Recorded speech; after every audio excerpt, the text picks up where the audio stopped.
Well, welcome back to another episode of the Cruise Conversations podcast. I'm Michael. And I'm Frank. And today's episode is episode number 57. And we have Megan back on the podcast to talk about her recent Northern Mediterranean cruise. Let's jump into it.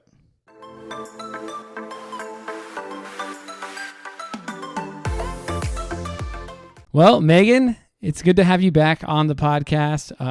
Megan is actually kind of a superstar in terms of cruise conversations. If you haven't heard, Megan was back, maybe a few months back on episode number 32. She did a Celebrity versus Royal Caribbean episode. So if you like this one, go back and listen to Megan on that one. You can hear about her opinion on Celebrity versus Royal and kind of the pros and cons of each of those. But before we get into the cruise, Megan, you and I work together, so I know a little bit more about your personal life than a lot of the guests that come on. And you just got off a 1-month sabbatical in Portugal. So quickly, I feel like it'd be really cool just to give a quick overview of what you did over the last 3 weeks in Portugal, just leading up to your cruise. Yeah, thank you guys so much for having me back. Love coming to hang out on the podcast. Love talking about cruises. So happy to be back. But yeah, Frank, you're right. I took a 1-month sabbatical from work. I spent 3 weeks in Portugal in a town called Cascais. I hope I pronounced that right. Cascais, Portugal. And I did a scuba diving ocean conservation program. So cleaned up some trash out of the marinas, Nice. got to dive around the coast of Portugal, which was really cool. And then at the end of that sabbatical, I took a cruise. I went on a cruise with my whole family. It was probably 25 of us on MSC. And it was my grandparents, parents, aunts, uncles, cousins, a whole gaggle of us on this cruise. So that rounded out the end of my sabbatical. And that's what I'm here to talk to you guys about, that cruise. So. Awesome. So Megan, at some point you made your way, like you mentioned, from Portugal, that town that you were staying in, obviously doing some awesome scuba diving. We'll have to talk more about that later on maybe a different podcast, cleaning out the ocean, which is awesome. But at some point, like I said, you made your way to Southampton to board the Virtuosa, which is MSC's ship. How was this trip to Southampton? Was it pretty smooth? Did you take a train? How did you get over there? Yeah. There was a lot of ways to go about it. So I was in London, got in the day before. I would always recommend, if you're coming in international travel, try to get in a day before, like adjust to the time. Those are tight deadlines, so flying in day of can be really stressful. So we got in the day before, we lucked out. We went to the Taylor Swift show, which was awesome. opening night at Wembley. And then That's we awesome. stayed overnight in London. Yeah, it was an incredible show.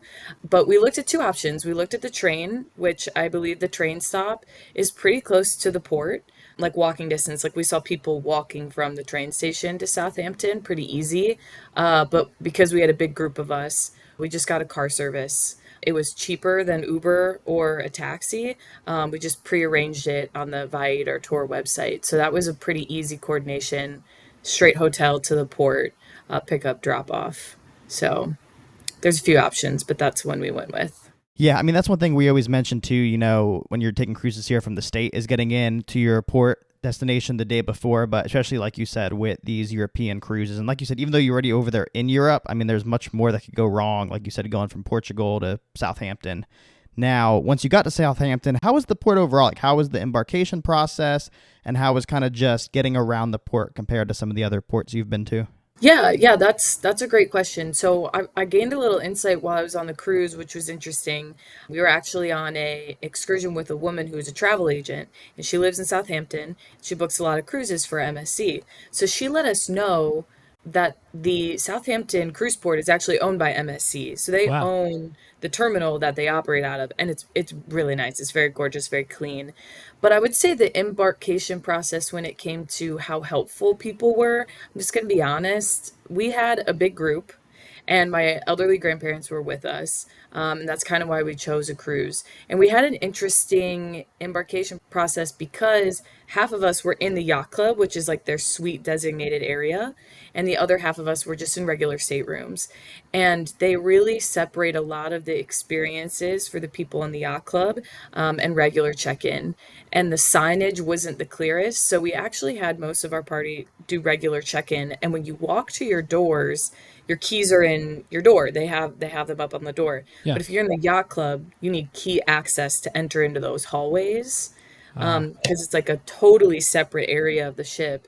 And because the signage wasn't correct and the people in the Yacht Club, they didn't get their keys, and it was kind of a whole breakdown. It really took us a lot of time. So if you're ever going to cruise MSC, follow the signs, ask questions. Maybe MSC's listening.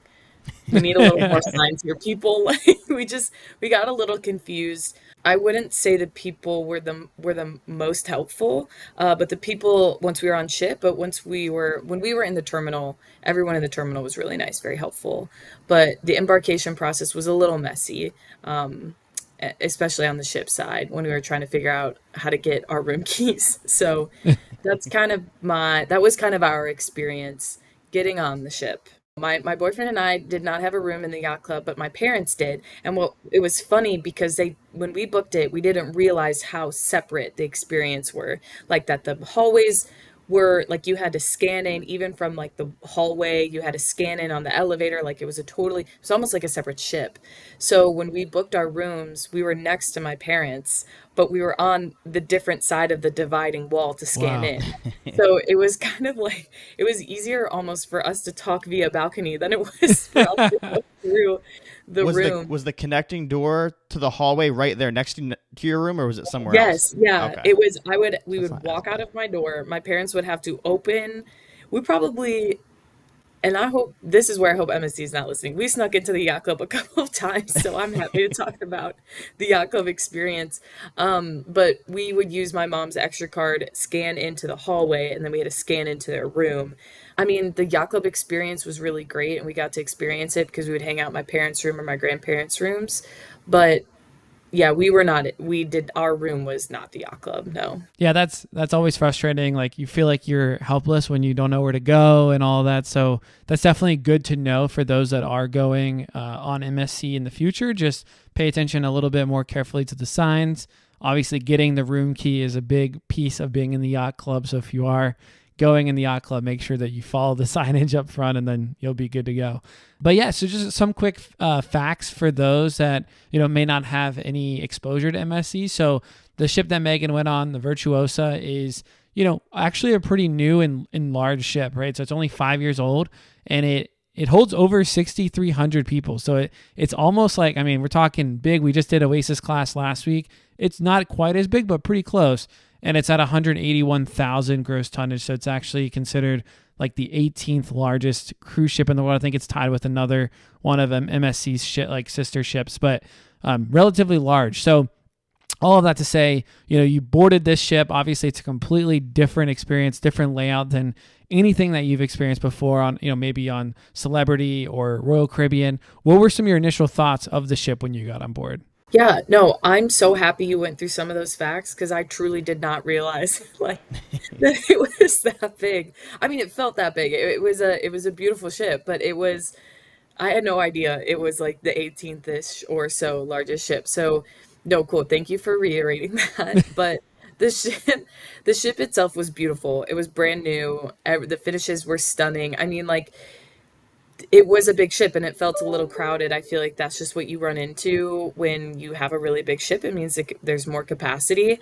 But from a ship aesthetics itself, gorgeous and lovely finishes. There were so many different designated spaces on the ship to entertain, so many bars, so many lounge areas. There was a big promenade, and I love a good promenade. I love an inside promenade. I really do like a good shopping center, kind of Main Street feeling to these massive ships.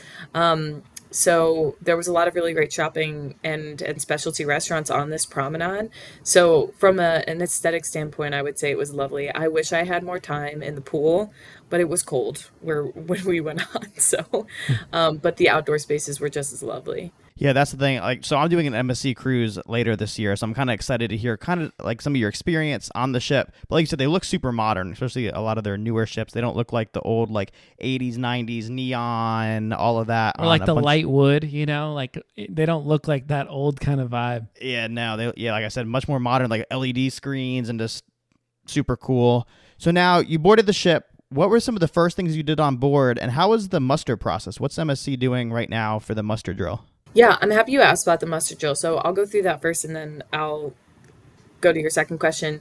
Their muster drill was a little dated. I was a little frustrated by that.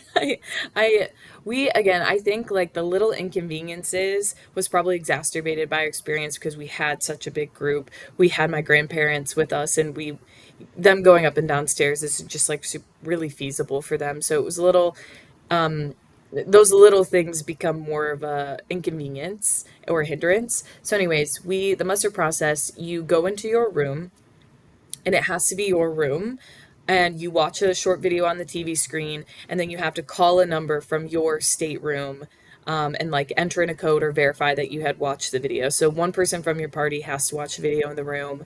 I thought that was interesting. And then it wasn't. Megan, on that one real quick, did you have to Yeah. do it at like a set time where it was like, okay, Yeah, there was 2 like a o'clock, window. or was it just any time that first day, kind of before 4 o'clock or so? Yeah, I think there was like a 2 to 3 hour window, but I mean, yeah, there wasn't like a set time, everyone being in your room at 5. It was a window of time, so it was flexible. But they did call, I mean, it felt like old school Royal Caribbean. You guys could probably like relate to this, or celebrity, where you had to go to a certain station at a certain time. Like they would call groups XYZ, so on and so forth, go to this place, go to this place. But they didn't check that you checked in. They just called for your group to go, and everybody went. And they might have scanned my pass. I don't remember, but yeah, it was like that old school feeling of chaos where like everyone is going to one place at one time. So be prepared for that. I do like the Royal Caribbean process where you basically just have to check in. Yeah. I mean, it's weird that you have to do two different things, right? Like you'd imagine, okay, I watch the video and I acknowledge it via a phone call. That should be enough, right? That's pretty much the same process. Or I like Royal, like you said, you just kind of go right when you get on, knock that out in 5 minutes, and then you're done. But that seems kind of crazy. You got to do like two steps. I mean, I guess the only other side of it is on Royal, you got to do all the stuff on the phone beforehand. You don't and watch actually have to the do videos. it. You don't have to do it on the phone. So if you do it on the phone, they just say, okay, I saw that you did it and you're good.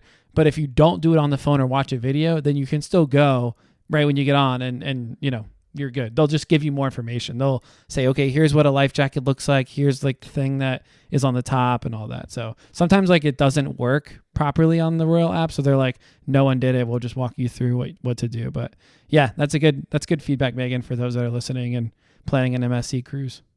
I think it was raining a little bit the first day we got on the cruise. So we had to, I don't think we could sit outside. It was sprinkling a little bit, traditional English weather. So we sat inside, but they had, maybe it's because it's an English cruise line, they had a massive pub, and those are usually my favorite bars. So we sat in the pub, we got some drinks there, listened to some live music, and just hung out while we took off and sailed away. The one thing that I thought was interesting, and it could have just been this itinerary, but it feels like everything was a little bit later. Like I feel like muster calls are usually like 2 to 4. This was like 5 to 7, and then push off I think was like 7 or 8. Wow. And granted, it's summertime over there, and the sun stays out until like 10 or 11 at night, so they may just move things back, whatever it is. I was just surprised that the push out time was like 7 or 8 o'clock at night. Usually it's like 4 or 5. But yeah, we do what we always do. We went to the pub and got some drinks while we set sail. And speaking of sail away, Megan, how would you say the vibe was? Because I know like my European cruise, since only like half the ship got on that day and half the ship it was just a port stop, there wasn't really like a big like sail away party or anything. How was the vibe of yours? That's so interesting. I know this is about my experience, but what cruise line did that? Like, did the half? So mine was Royal. Oh, Yeah. really? Okay, cool. I've never heard of that Yeah, like before. half the ship got on in Rome and half the ship Barcelona. So like when we were getting on, half the ship was out kind of doing their excursions and all that. Oh, that's wow. What an interesting experience. Was it? Yeah, we could probably talk about that some more, but I know this about MSC, so I'll answer your question all the same. But um, no, the vibe was definitely different. I think obviously everyone is excited and happy to be on vacation, boarding the ship, like people are happy, but it doesn't seem like it doesn't have that kind of same party energy that you're going to get on a Caribbean cruise, and it may just be the nature of it. When we go on European cruises, I mean, obviously we want to enjoy the ship. We have sail days, but we're kind of taking it as a mode of transport to go to all of these stops, and the highlight are the excursions in the cities that you're going to. And then Yeah. on Caribbean cruises, it's it's a party the whole time. Like obviously the islands and the stops are amazing and different in their own ways, but I feel like the intention of the vacation is different. So it didn't have any steel drums or like big, big Caribbean music party vibes. Especially like I said, I think it was raining on the day of embarkation. So there weren't pro parties and that just kind of dynamic. It was, I would say, a little more chill. The crowd was definitely more chill. Yeah, I'm trying to remember back. I feel like it was similar on mine, Megan. I was doing a Royal 7 night one way cruise, and I remember there was kind of like they tried to do a party, but definitely not the same level of excitement. It was again, you're really on there just for it's almost like a taxi. You're getting to each stop. Yeah. I mean, it's not as much about being on a ship. Yeah. Sounds like an awesome sail away, Megan. Sounds like a great time at the pub. So at some point, you probably made your way to your stateroom. What type of room did you book, and what did you think of the room layout compared to what you've seen in the past? So we had just a standard balcony room, which was nice. I always like to get a balcony. It's kind of nice to have a view of the ocean, but a little bit of privacy. So we had a standard balcony room, from my understanding. That's the name of the room or the class of the room. Most of the people in our group, we all try to book in the same hallway and next to each other. But like I said, half of us were in the yacht club and half of us were in kind of like the regular staterooms. I think we were on floor nine or 10 or something like that. But we were all clumped together with a mix of standard and yacht club rooms. And the interesting thing about the rooms, they were lovely. They were very nice. Probably one of the bigger bathrooms I've had for a standard room on a cruise ship. Nice blue interiors, updated finishes, good lighting, brand new TV. It all felt very updated. When we went into the yacht club rooms and I saw those rooms, they were bigger. I mean, they're suites, don't get me wrong. They were bigger. The bathrooms were way bigger with walk in showers. But I felt like for the price differential, the rooms weren't that much bigger for what you pay. But I do think with the yacht club, you're paying for all of the amenities associated to being in the yacht club. The yacht club has a separate dining room, a separate bar area, a separate pool, a separate buffet, a separate hot tub. Like almost everything from a cruise experience is separate. So when you're paying for those rooms, you're paying for part of the amenities as well as Yeah. a more upgraded room. But they're not that much bigger if you're booking a yacht club room, just so you're aware. Well, Megan, you stopped at again some really cool places. A lot of these I had never personally heard of, so I'm excited to kind of learn through you as well. I'm gonna try not to butcher these names. I didn't study French. I did study Spanish, but Spain Spanish is a little different. So the first stop that you had, again, this cruise was 7 nights, going to France and Spain. Some really cool stops along the way. Your first stop was La Roche, La France. Rochelle? Okay. La I thought it was pronounced La Roche, but we'll say Yeah. La Rochelle. Okay.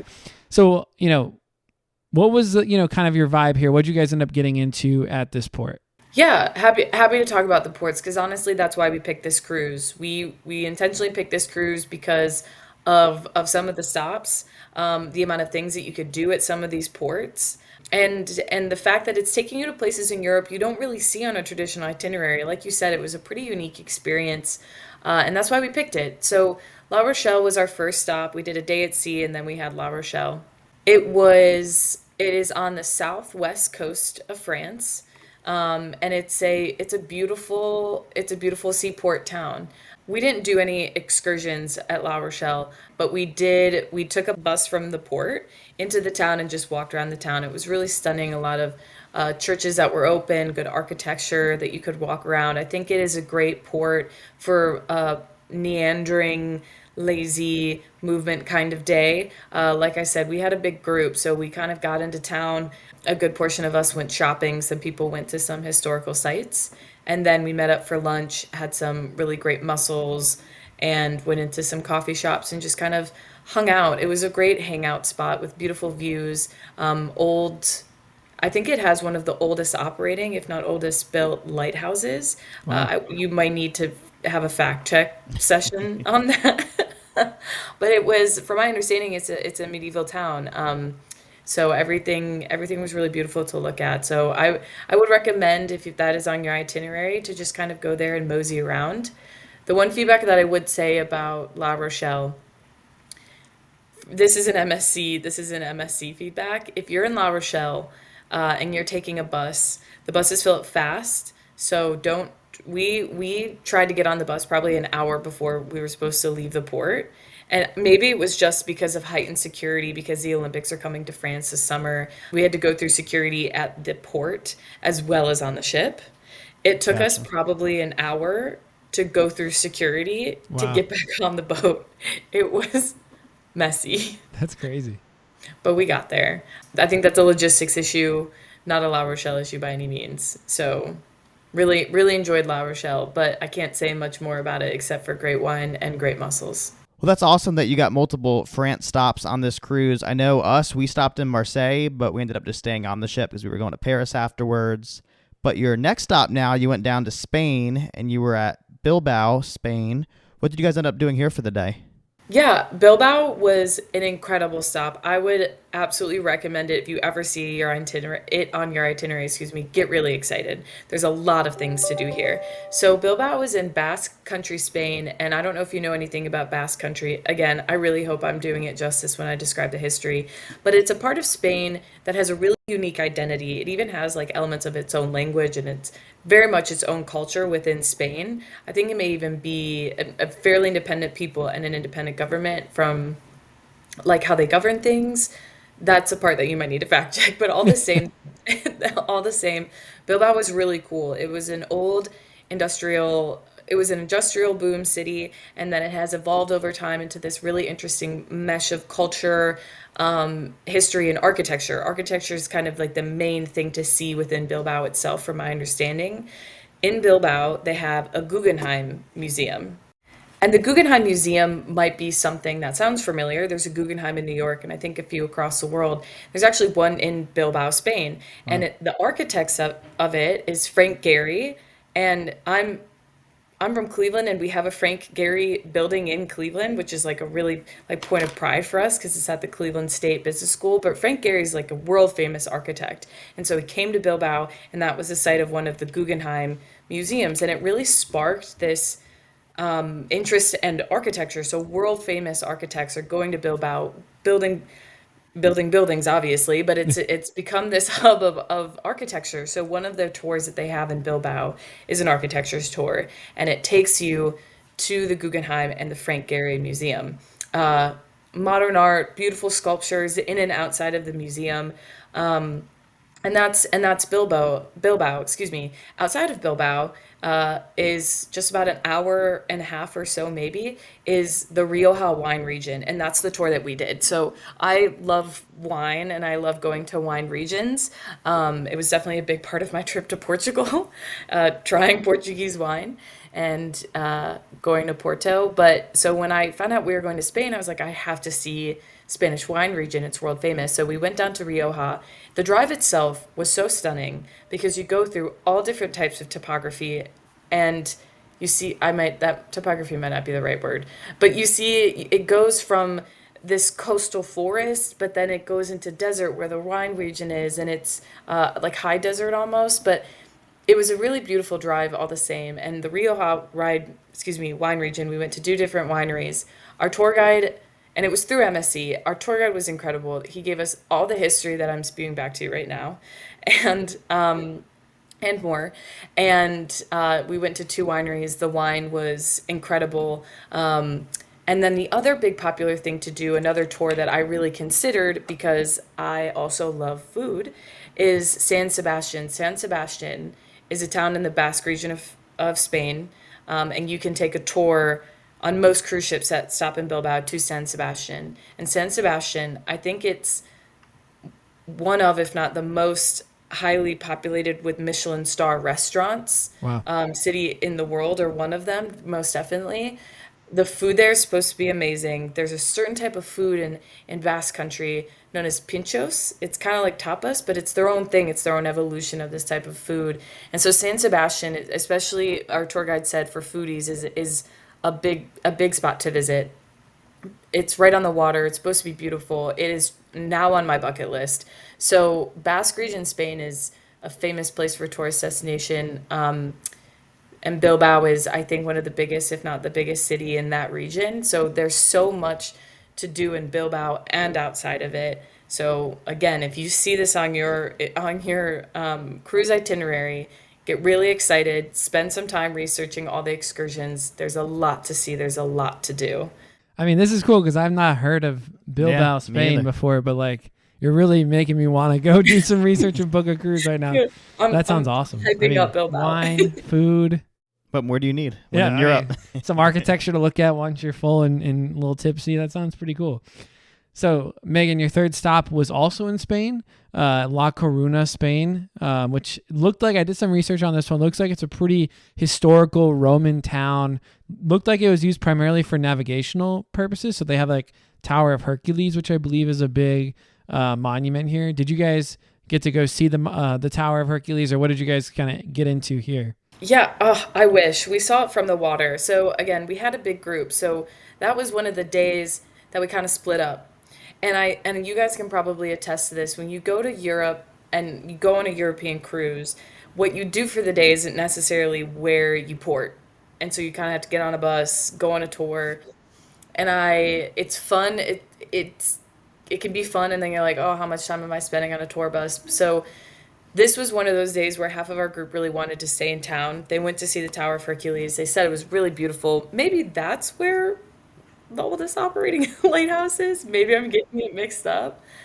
Again, fact check me, please. But my some of my cousins stayed in town, and they really enjoyed it. They went to a few pubs. They met some locals. They said everyone there was so nice and so accommodating. Showed them around town. They said the food was really great as well. It's not in the same region as Bilbao. It is on the almost like the far west coast of Spain. Not like directly, but like if you were to go south, it's over Portugal. So it's like it's on the opposite. It's on the west coast versus Bilbao being on the northeast side. But my cousins stayed in town, and they said it was really great. So if you want to just chill there, I would recommend it. It came highly recommended to me. But what I was really excited about, because one of my bucket list items is the Camino de Santiago that Yeah. goes into the Santiago de Compostela, which is the town. And then in the town is the Cathedral de Santiago de Compostela. And it's like a huge Catholic pilgrimage, but it's I was gonna say, evolved. look at you being a good Catholic girl. I know. My high school nun teachers would be so proud of me.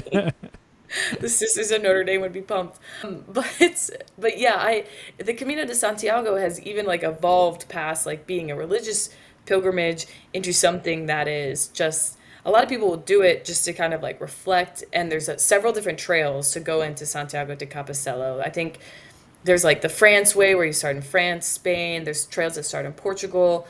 So I took an excursion where you hiked part of it and then you went into town to see the cathedral because I had at least just wanted to walk on the Camino.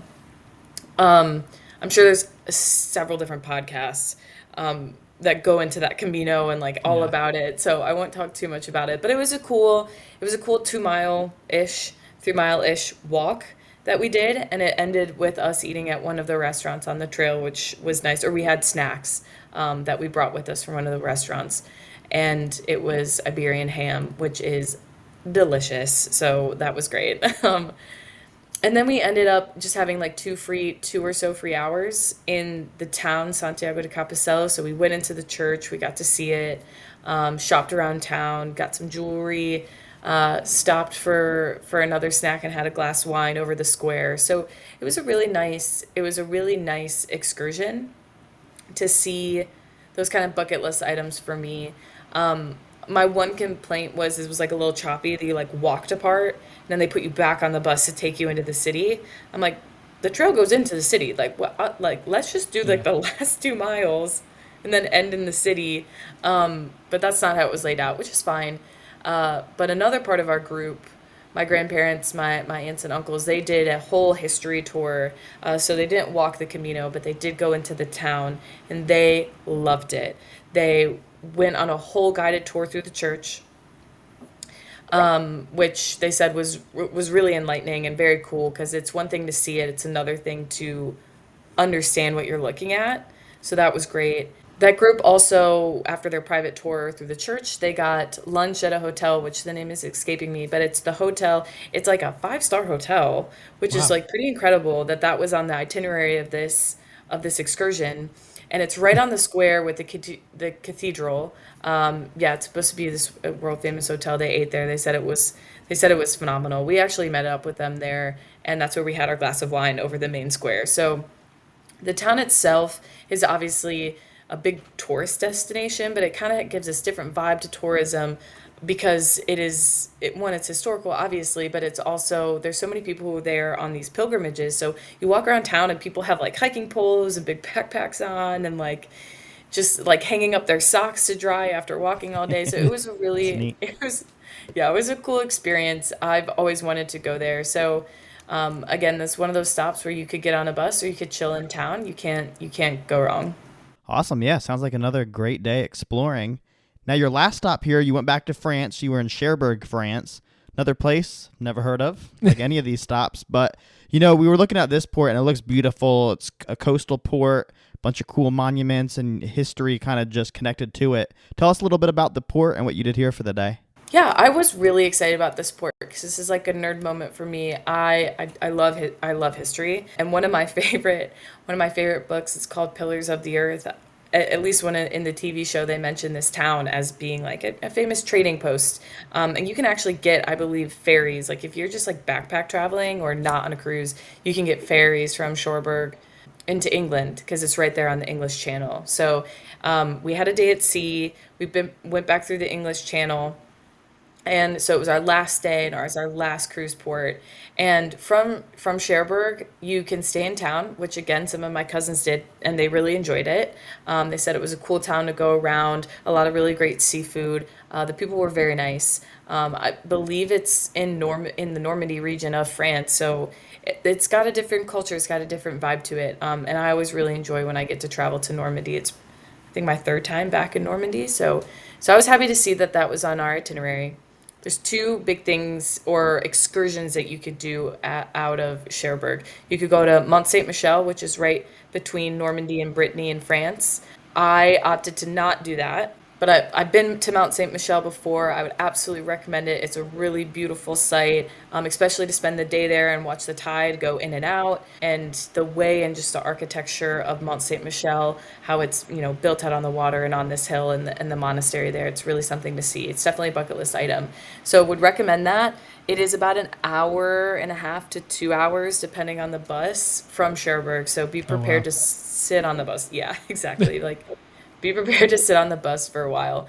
But we actually didn't book an excursion through MSC. We didn't want to do like a big bus excursion. We wanted something a little more personalized. So we actually arranged through just a Viator tour, I believe, a private tour and escort from Cherbourg to pick us up at the cruise port and take us on a full day tour of Normandy. Wow. And it was unbelievable. It was incredible. I wanted to do that tour especially because my boyfriend had never seen Normandy and he really wanted to see it. We went with my two cousins, my cousin and my uncle, who are like, they actually do war reenactments, Wow. and they're huge history buffs. Like they take it very seriously. So it was cool to go to those kind of places with people who are so passionate about seeing these Yeah. types of places. So if you want to do a tour option, and the cruise doesn't necessarily offer something where it's not a big bus tour, like sometimes they have like small group tours.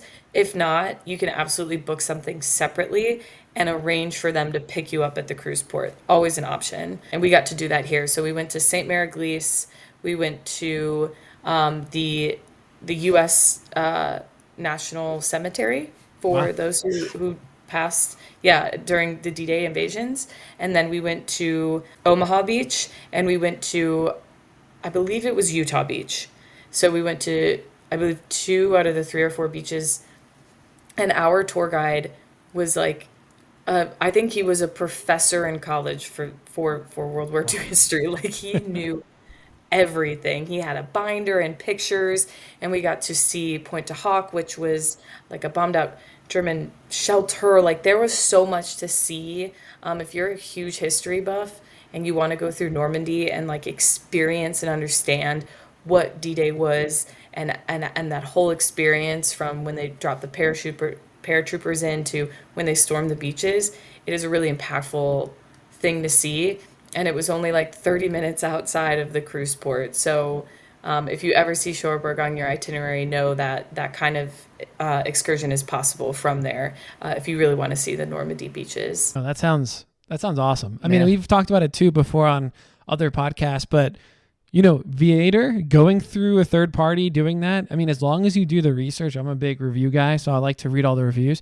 If it's got 4.5, 5 stars, it's going to be a lot cheaper than the cruise line. And most of the time you're getting on a smaller boat or in a smaller car, and it's, you know, less than 10 people for a fraction of the cost. And sounds like you had a really good experience, and I would definitely be interested in seeing that if I were going to Cherbourg. So that's pretty cool. So now let's talk a little bit about your sea days, right? So it wasn't, you know, a traditional Caribbean sailing. You know, you had 2 sea days on the sailing. You know, the temperatures may not have been as hot as you would see in the Caribbean. So probably looks a little bit different than, you know, a sea day that you would have in the Caribbean. So how did you utilize those sea days, right? So did you use them for more relaxation, or did you just explore the ship? Like, talk us through, you know, a normal sea day that you had on board the Virtuosa. Yeah. So this will come as no surprise to you, Frank. We tried to make every single trivia match that we could. That's my that's my favorite thing to do on cruise ships. But there was a lot to do on that ship. My gosh, was there a lot to do on that ship. So we were a little nervous because the weather wasn't that great. It was a little chilly, could even be a little cloudy because we're doing Northern Europe, right? Like it's not Mediterranean or Caribbean. So we were a little nervous because the pools did look nice, but we didn't really want to use them because it was chilly. We still had a great time on board. They have a full service spa. You can even buy a day pass just to use the saunas. Oh, nice. They had packed days full of amenities. They had a full gym. So we ended up doing some of their day activities around trivia. Some of my cousins did a basketball tournament. And then a soccer tournament. They had a full basketball, like a full basketball court in on the cruise ship. It was like the craziest thing I've ever seen. It was like 2 stories Wow. with like glass, and like people were getting all hyped up. Um, and to like go watch all these people play basketball. And my cousins actually won that. I think they won the Wow. basketball The guys tournament. from Yeah. America. Yeah, literally the summer of the Olympics, the American team on MSC Virtuosa comes home with a win. They just won a backpack. They were a little disappointed because my other cousin went to bingo and won $100. So that Wow. was pretty crazy. We did a lot of shopping. The shopping on board was pretty awesome. So definitely spent a lot of time doing that. But they had a lot of different activities, and it's nice because they all had them on the My MSC app, which I think is similar to Royal Caribbean. There's a free Wi-Fi that you can join to use the app, and they had something every hour, if not like several things in an hour. There was a lot to pick and choose from. And if you've got kids, from what I saw, they had a lot of different kids areas. So they had groups for or like rooms for every age group. They had like an F1 simulator that I really wanted to do, but the line was always super long because I just started getting into F1. Like I said, a whole sports complex. They had, I believe, some like slides and that like went off the side of the ship and all that crazy stuff. We never made it up there because truly there was so much to do. So I was a little nervous because the weather wasn't good, but there was still a lot to entertain. Well, that's awesome to hear because I know me personally, I like to stay busy kind of all day on sea days. And that's one thing, like not knowing much about MSC, I wasn't really sure how much they actually do during the day. So it's cool to hear that I'll be staying pretty busy from the sounds of it. Now, outside of some of like the food you ate at the cruise ports, this is kind of probably one of the most debated MSC topics overall is the food. Let's just dive right into it. How would you describe the food on the MSC Virtuosa? I feel validated knowing that this is a hot topic for MSC. because it was, for like lack of a better phrase, like mid. It was not. It was very. It was when we got on the cruise.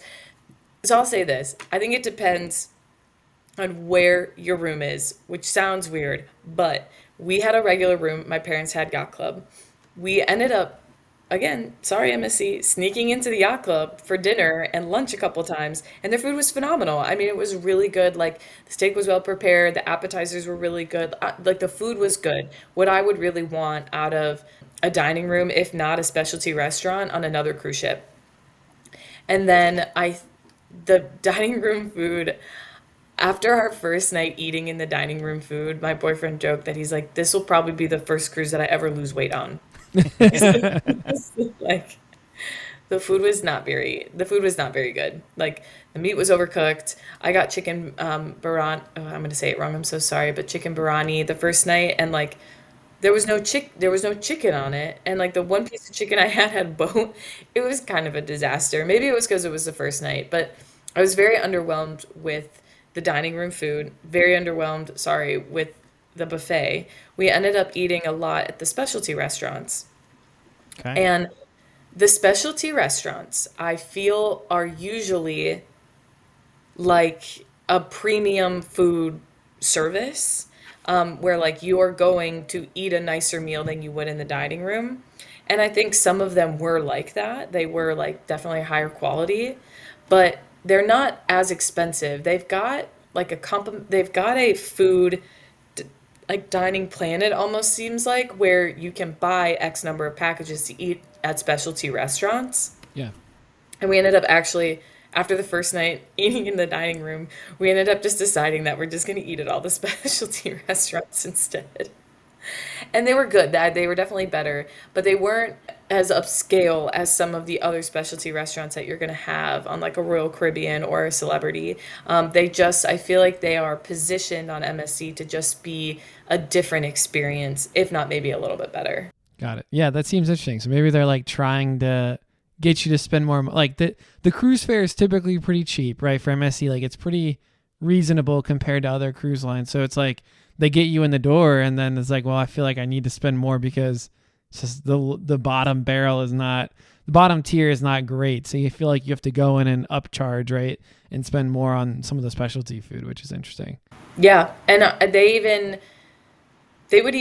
we'd sit in my parents' room and they would order room service and they would bring anything that you wanted to your room if you're in the yacht club. All complimentary.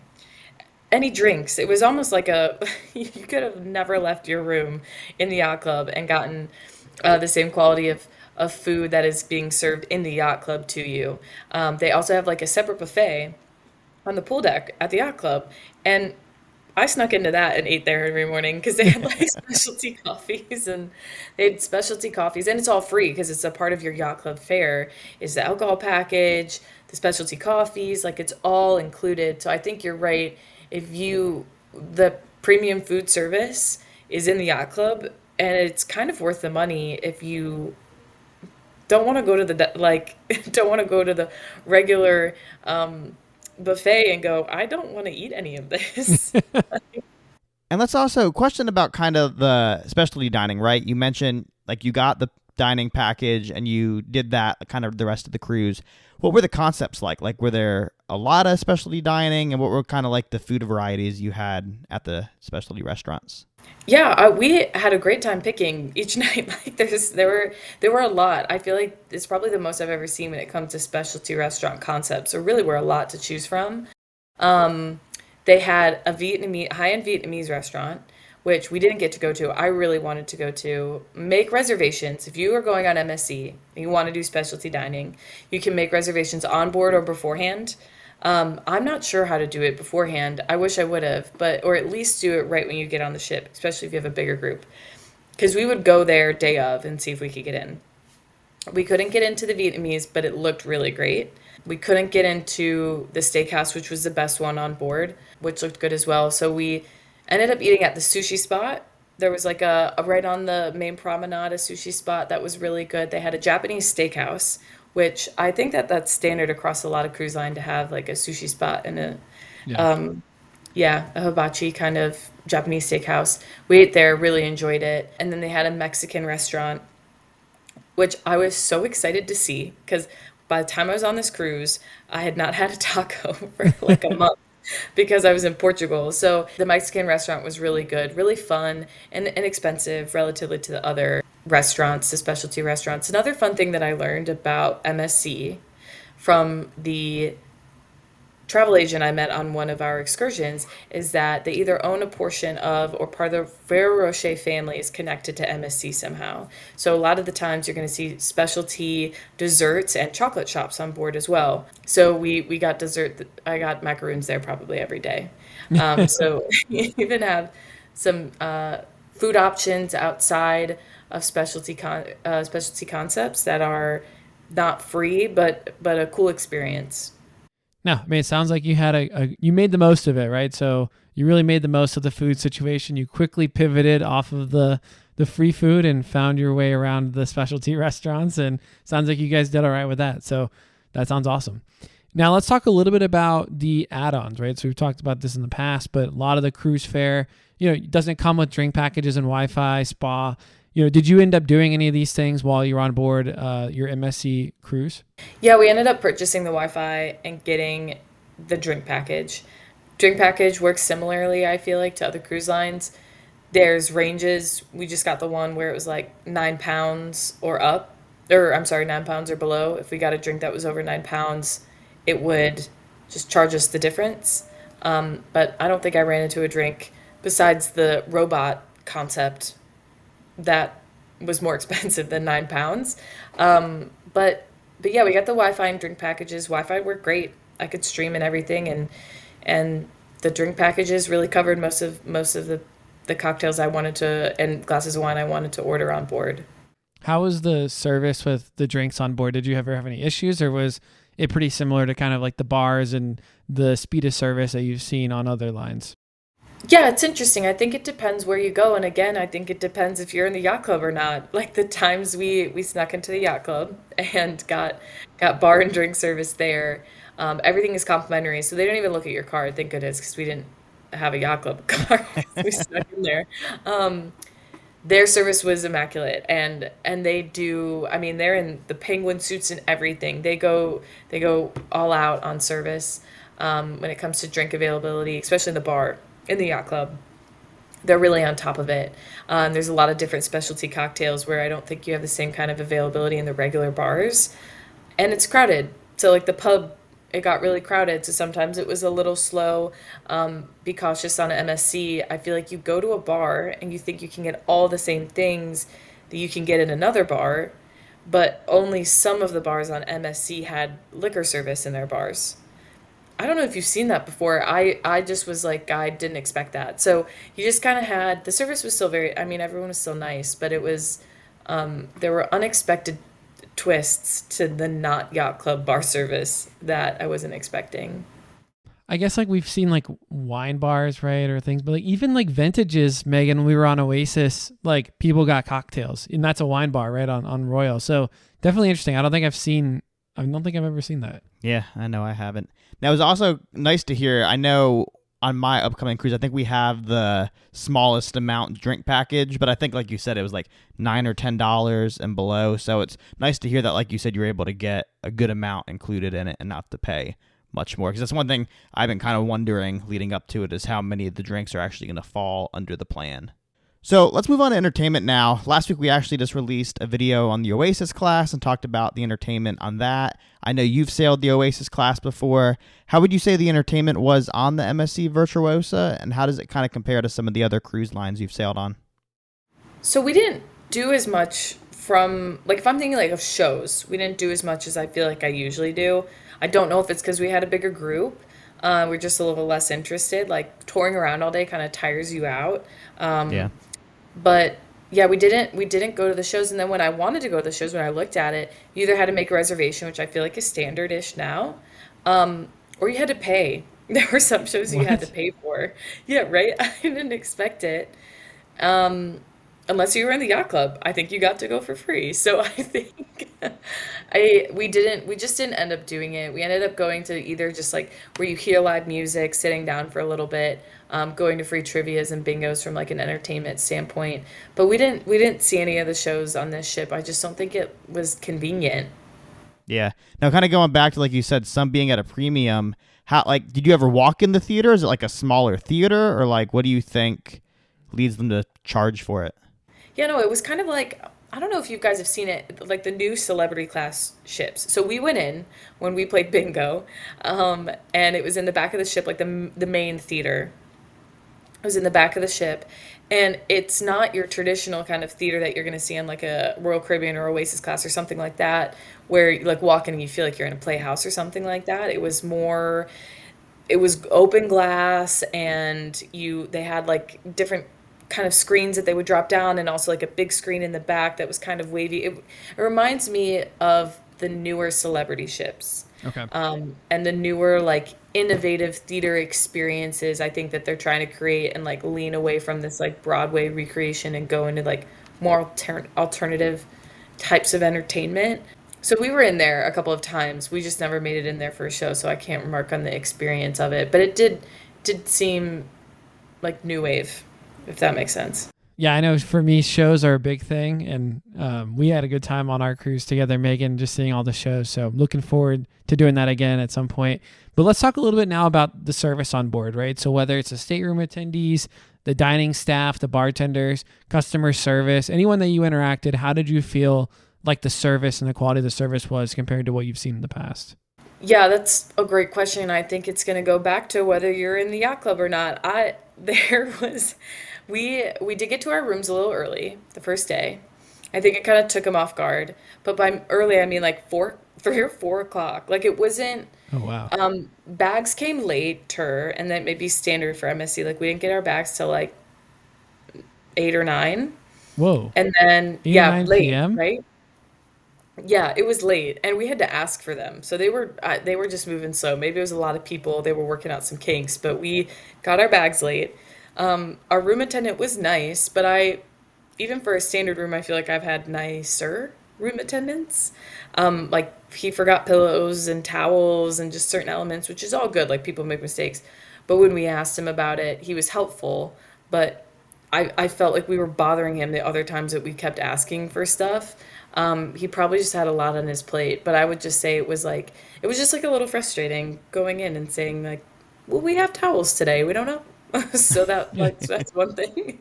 But they were nice. Everyone overall was very nice. But what I mean by it depends if you're in the yacht club or not.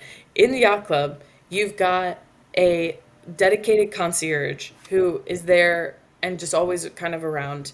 And they're very nice and they're lovely, and they're dressed up in those penguin suits and they're like really there to be helpful. And if you are in the yacht club and you are getting off the ship, they escort you, and you Wow. skip the line completely, which is just so weird. I've never seen anything like this. We're waiting in line to get on the ship. There's a separate line for yacht club members, and somebody will meet you at the start of the line, and you completely skip everybody and go to right to check-in. If you're checking and getting off the boat, they come with you to get off the boat and go through security with you, and you cut the whole line to even get on your tour bus. Like Wow. from point A to point B, they escort you and you cut the line on everything, which is probably very convenient. Like for us, it was hot the day we were there in France, and we had our grandparents, so it was like nice that they got to cut the line because it would have been a lot. But yeah, it was.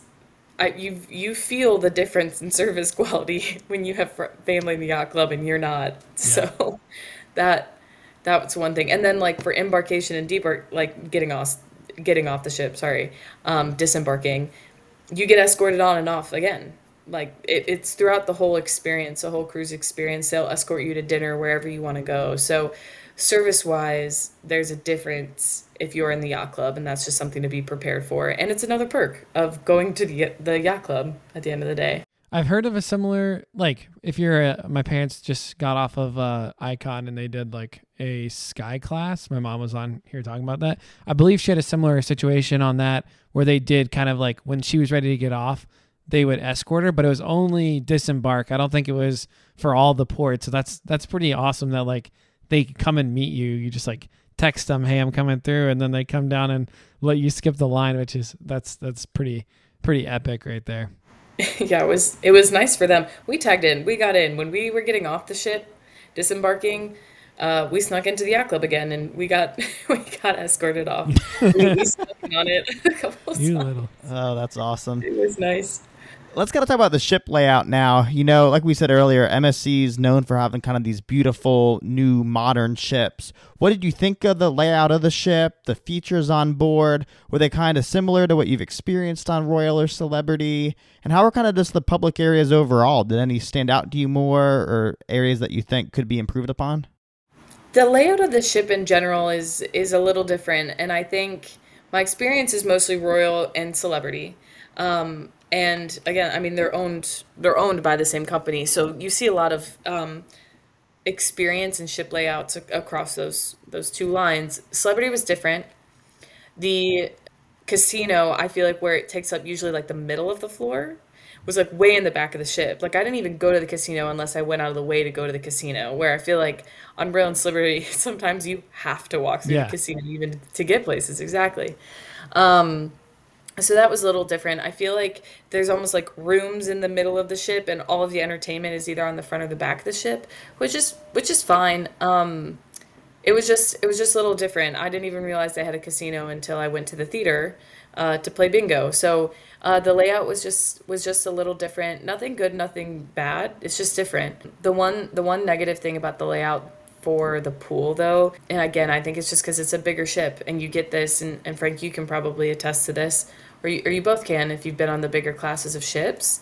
The pool was really crowded. I don't think that they were like anticipating the amount of people who will go to the pool. I don't know why, but I would say if you're gonna go to the pool or spend a day at the pool on an MSC ship, go early and get a spot. The pool is really beautiful. I mean, they have really nice chairs. The layout is really nice. It just gets crowded. Yeah, no, I mean, same thing on the Oasis class or bigger ships too. Just a lot of people. We're talking over 6,000 guests.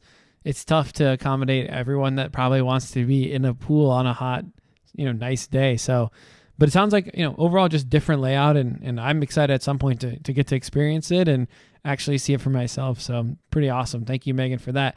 Now, at some point, unfortunately, your cruise did have to come to an end. It sounds like you had a pretty epic adventure in France, Spain.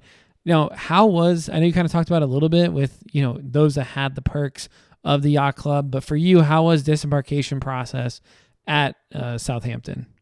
Yeah, it works pretty similar from how we planned to do it. We snuck in to the yacht club pretty last minute, just ate breakfast there. But you have to get out of your room by like 8, relatively early, and then you have a disembarking time. Disembarking goes pretty late. Like I feel like the last person is off around like 11 or noon, Oh, and wow.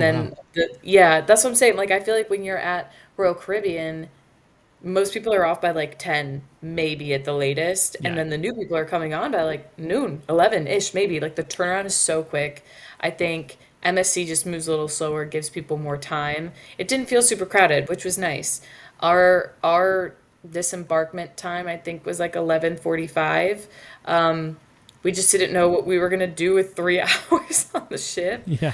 especially considering we all were like staggered. So we ended up all just meeting in the yacht club, our whole group, and we all got escorted off with our grandparents.